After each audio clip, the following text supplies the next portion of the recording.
Ooh, pair it on your shoulder.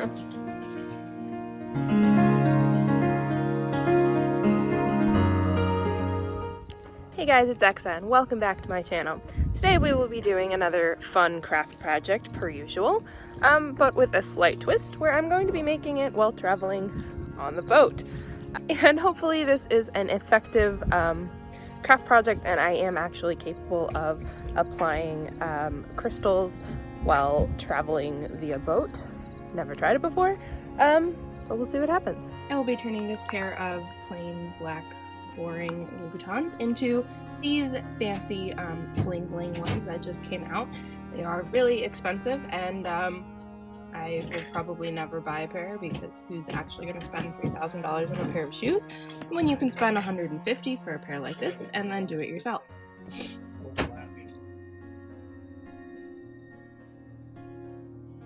So for this project, like all bedazzling projects, we will need our handy dandy E6000 glue and tweezers or one of those little pen tool things to pick up the rhinestones and apply them, as well as our crystals. So I have two different colors here. I have this one, which is a like purple AB crystal, and then I have these ones which are called Blue Volcano. They're pretty fancy.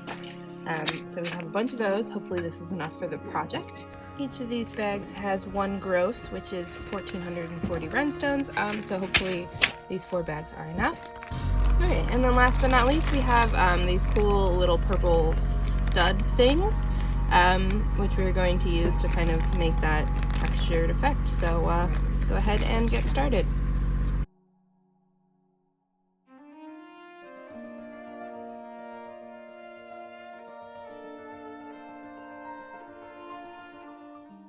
Okay guys, so the first thing we're going to do is actually cut apart our little spike stud thing. Since they are on like a fabric-y strip, I'm just going to cut them apart where the strings are, so each one is now its own individual piece that can be attached to our project. Alright guys, so now we're going to go ahead and get started on the project. So I have all of my rhinestones and my studs lined up right here, as you can see, and I'm going to start by squeezing some of my E6000 glue onto my shoe, spreading it around, and then we're going to start by placing the spikes first, and then we're going to fill in around them with the rest of the crystals. So normally I recommend either starting at the bottom of the heel, the center of the back of the shoe, or the tip of the toe, and making nice straight even lines all the way around the shoe to get the best even coating of rhinestones. But as you can see here for this project, I'm actually starting in the middle of the side towards the back of the shoe, and that's because this design is a lot more randomized, where we're going to have mixing of sizes and stones and everything's just kind of organically flowing together, which is completely different than my normal style of adding crystals. So hopefully this one will turn out just as well as those have.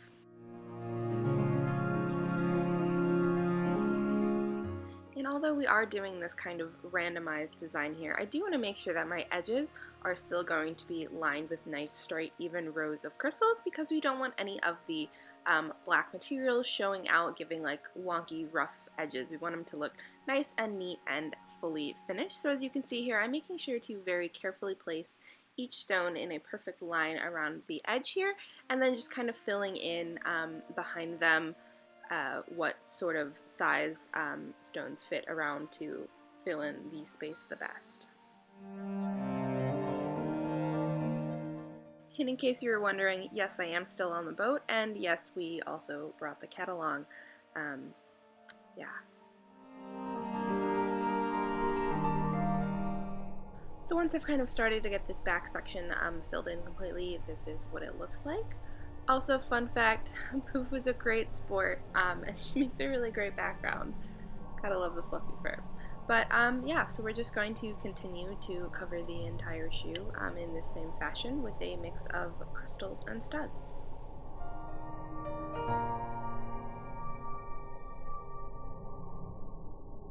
So I just want to take a quick sec to kind of explain how I'm mixing the two colors together, because I haven't really covered that yet.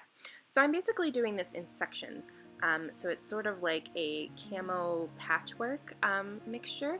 So I'll do one section and have a whole bunch of the same color stones, and then I'll do another patch next to that of the other color stones. And how you kind of lay out your design is completely up to you, how big of sections you do, if they're all kind of more in a pattern like elongated, or if they're all like perfect little circle blobs.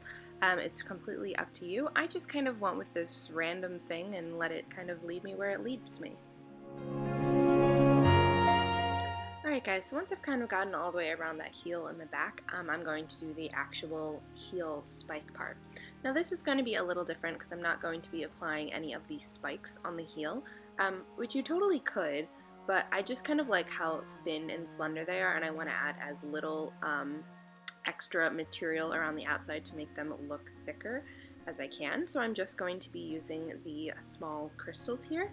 And again, I'm just kind of placing them around, mixing the colors in sections, kind of like a patchwork style. So I'll do like one little section of blue and do that entirely in the light purple studs.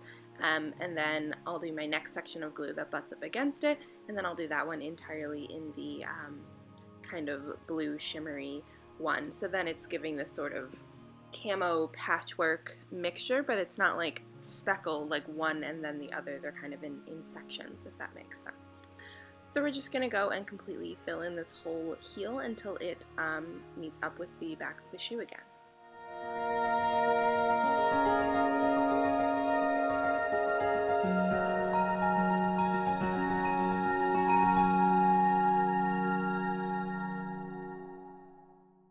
And the same thing kind of goes for this heel too. When I'm going around the edges of the curve where the material is meeting with the red sole on the bottom of the shoe, I want to make sure that I'm getting a nice straight line of my crystals along here, because I want it to look, you know, neat and tidy and professionally done.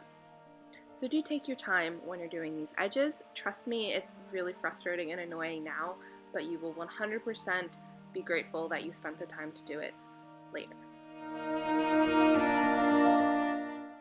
Alright, and there is our finished heel section. As you can see, I did put a couple studs towards the top edge of the heel, just so that way it blends in nicely with the rest of it. But as you can see, the main part of the heel is just completely made of the smaller crystals. So once you're finished with your heel, same process, just continue around the rest of the shoe.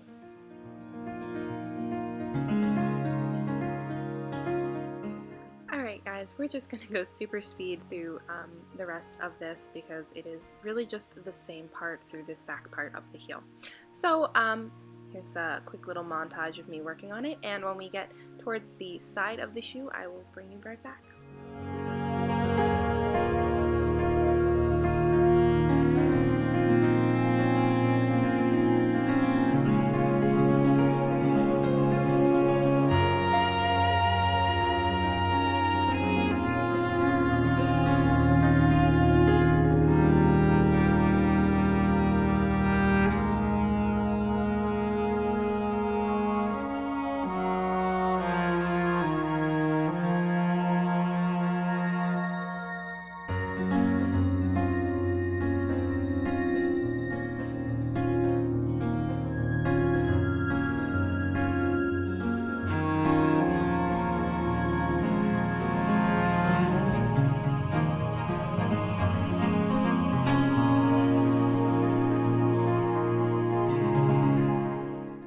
Alright guys, so now that we're about halfway down the shoe on either side, this is going to be a good stopping point so we can talk about how we're going to go around these edges at the sides of the ball of your foot, so that way you don't accidentally stab yourself while you're walking, because I've done that with a pair of shoes covered in studs before, and it's not fun. So we want to make sure that that doesn't happen.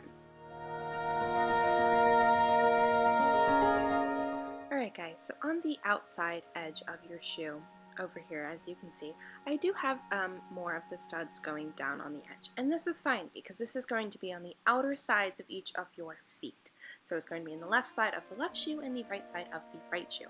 And this is perfectly fine, because when you're walking, the sides of your feet do not generally rub together, so you're not going to have to worry about stabbing yourself, just, you know, possibly stabbing someone standing next to you, but that's probably fine.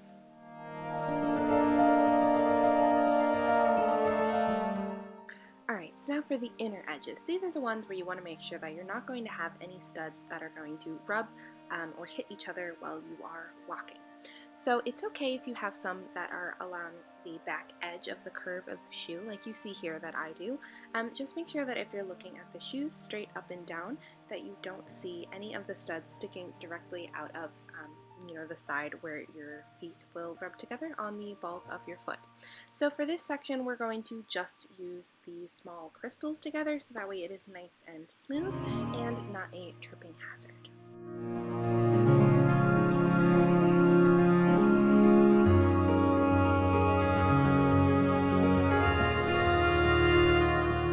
Alright guys, the next thing, now that you've kind of tackled the sides of the balls of your feet, we're going to start in the toe and then make our way back to meet them. I don't like to finish in the toe area ever, especially with pointed toes, because it can be really hard to get all the crystals to line up exactly how you want. It's much easier to start here and then have like where final seam edges where you might need to slightly adjust crystals with a little bit more gap between them, somewhere in the side of the shoe where you're not going to notice it as much. So I'm just starting in the very tip here, and again I'm just using small crystals for this petite section, kind of lining them up to make sure that it is the correct pointed shape that I want. And then we can start adding some of our larger spikes in around the edges and the top to kind of fill it out. And also do remember, we still want to make sure we have our nice straight lines along the edges. This is especially important here along the front part because if you have any crystals that are encroaching that bottom sole area, it can be funny to walk on, they can scratch your floors, and it's just uncomfortable. So you want to make sure that you have a nice straight line along the edge of that bottom sole.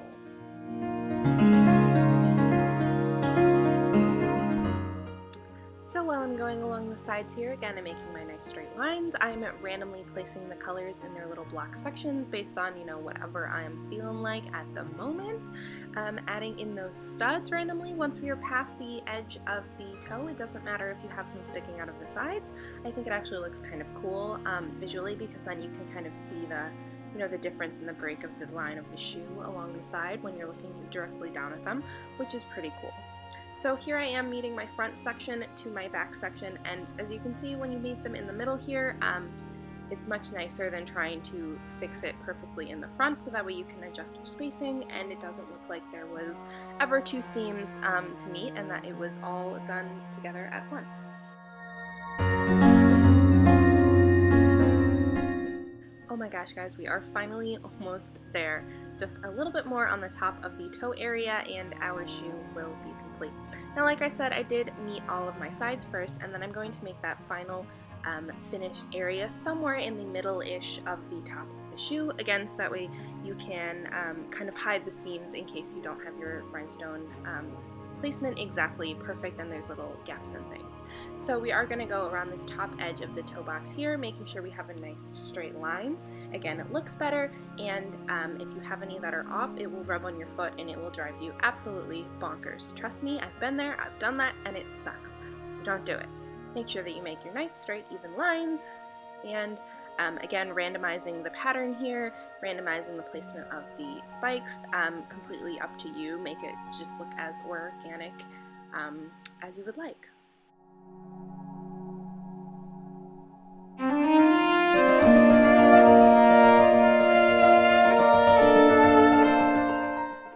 Alright guys, I have finally finished this pair of shoes. I will not lie, it did take me a really long time to do this one. I probably have a good 32 hours of total time enlisted in adding stones to this particular pair of shoes, and that 32 hours kind of spanned me like 3 weeks. So no, I'm no longer on the boat anymore, but as you can see, they are finally done and they are fabulous.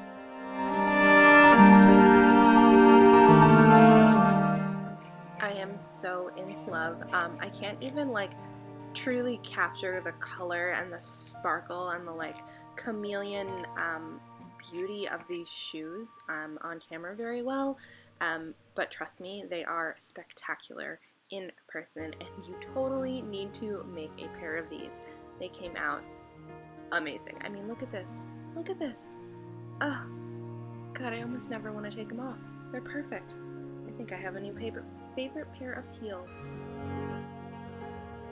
Well guys, that wraps up this shoe transformation, and I don't even think you understand how much I love these shoes. I mean, look at them. Just look at all that shimmer and the sparkle and the glitter. Oh, they make me so happy. I can't wait. I can't wait till we go back to the office and I get to wear them all the time. It's gonna be great. So as always, if you try out one of my tutorials, I would love to see it. Send it to me on Instagram or TikTok. I've joined that now. Same username as always, xelector. And thank you for subscribing and supporting my crafting adventures. It's been really fun kind of coming up with ideas and sharing them with you guys and seeing what you guys like better than some of the other ones. So continue to comment, thumbs up, all of that fun stuff, so that way I know what I should be making more of. And until next time, I hope your day and your shoes are as beautiful as you are.